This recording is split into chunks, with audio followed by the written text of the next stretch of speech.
പ്രാണപ്രതിഷ്ഠാ ചടങ്ങുകൾക്ക് ശേഷം അതിഥികളെ അഭിസംബോധന ചെയ്ത പ്രധാനമന്ത്രി ഇപ്പോൾ അതിഥികൾക്കിടയിലേക്ക് ഇറങ്ങിച്ചെന്ന് അവരോട് സംസാരിക്കുകയാണ്. പി.ടി. ഉഷ ഉൾപ്പെടെയുള്ളവരെ നമുക്കവിടെ കാണാൻ സാധിക്കും. രജനീകാന്ത്, അമിതാഭ് ബച്ചൻ, അഭിഷേക് ബച്ചൻ തുടങ്ങി ബോളിവുഡിലെയും മറ്റ് സിനിമാ മേഖലയിലുള്ളവര്, ഇപ്പോൾ മുകേഷ് അംബാനി ഉൾപ്പെടെയുള്ളവരെ കാണാം. സാമൂഹിക രംഗത്തെ, സിനിമാ രംഗത്തെ, രാഷ്ട്രീയ രംഗത്തെ, കായിക രംഗത്തെ എല്ലാം പ്രമുഖർ 7000-ഓളം പേർ ക്ഷണിക്കപ്പെട്ട അതിഥികൾ പ്രാണപ്രതിഷ്ഠാ ചടങ്ങുകൾക്ക് സാക്ഷ്യം വഹിക്കാൻ എത്തിയിരുന്നു. ഇപ്പോൾ ചടങ്ങുകൾ പൂർത്തിയാക്കിയ ശേഷം പ്രധാനമന്ത്രി മടങ്ങുകയാണ്. 12:20 ശേഷമുള്ള അഭിജിത്ത് മുഹൂർത്തത്തിലായിരുന്നു പ്രാണപ്രതിഷ്ഠാ ചടങ്ങുകൾ. അമിതാഭ് ബച്ചൻ ഉൾപ്പെടെയുള്ളവരെ ഇപ്പോൾ നമുക്ക് ദൃശ്യങ്ങളിൽ കാണാൻ സാധിക്കും. അത്തരത്തിൽ എല്ലാവരോടും കുശലാന്വേഷണം നടത്തിയ ശേഷം പ്രധാനമന്ത്രി മടങ്ങുന്ന ദൃശ്യങ്ങളാണ് കാണുന്നത്. ഇതിഹാസം രചിച്ചിരിക്കുന്നു എന്നാണ് പ്രധാനമന്ത്രി പറഞ്ഞത്.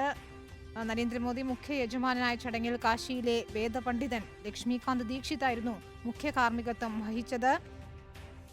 ഇടത് കൈയിൽ അമ്പും വലത് കൈയിൽ വില്ലുമായി സർവാഭരണഭൂഷിതനായ രാംലല്ലയെ പ്രധാനമന്ത്രി നമസ്കരിച്ച് പുഷ്പാർച്ചന നടത്തി. അതിനുശേഷമാണ് നേത്രോന്മീലനം നടത്തി രാംലല്ലയെ കണ്ണ് തുറന്നത്. 11:30-ഓടെയാണ് ചടങ്ങുകൾക്ക് തുടക്കമായത്. 12 മണി കഴിഞ്ഞ് 29 മിനിറ്റും 8 സെക്കൻഡും 12 മണി കഴിഞ്ഞ് 30 മിനിറ്റും 32 സെക്കൻഡിനും ഇടയിലായിരുന്നു അഭിജിത്ത് മുഹൂർത്തം. ഈ സമയത്താണ് പ്രാണപ്രതിഷ്ഠാ ചടങ്ങുകൾ പൂർത്തിയാക്കിയത്.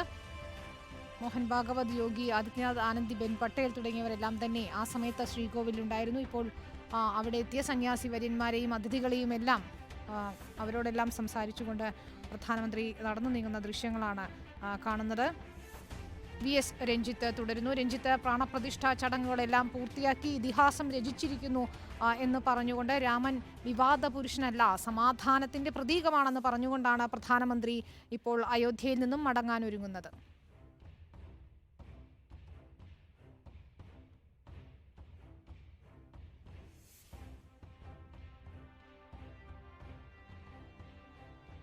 എന്നവർ പറയേണ്ടിയിരിക്കുന്നു. കാരണം വളരെ കാലമായി പല തെരഞ്ഞെടുപ്പുകൾ, പല വിവാദങ്ങൾ എല്ലാം ഉണ്ടായി. ആ തെരഞ്ഞെടുപ്പുകളിലെല്ലാം BJPയുടെ പ്രധാനപ്പെട്ട തെരഞ്ഞെടുപ്പ് വാഗ്ദാനങ്ങളിലൊന്നായിരുന്നു ഈ അയോധ്യയും രാമക്ഷേത്രവും.